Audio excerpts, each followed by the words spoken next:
कि ना? भरोसा रखा, जल्दी आई। ठीक बा।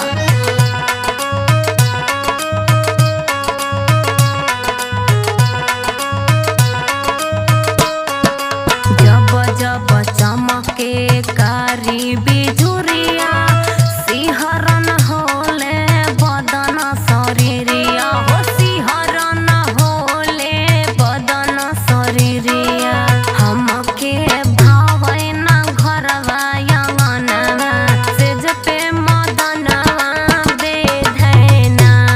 ए पिया हो रिमा झिमा बरसे सावनवा, सेज पे मदनवा बेधैना। ए जी अकेले रोपनी करब? हमेशा हम अकेले रहनी ना, अच्छा ना लगेला। धीर धरा, कुछ दिन का बात बा।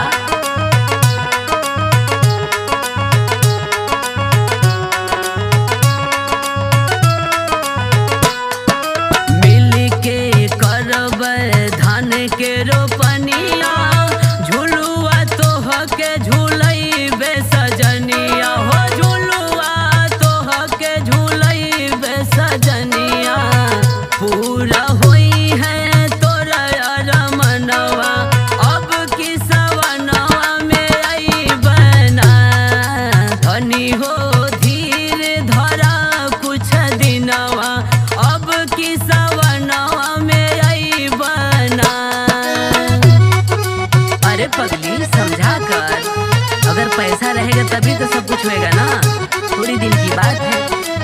ना जी, रउआ हमेशा इहे बात बोलेनी।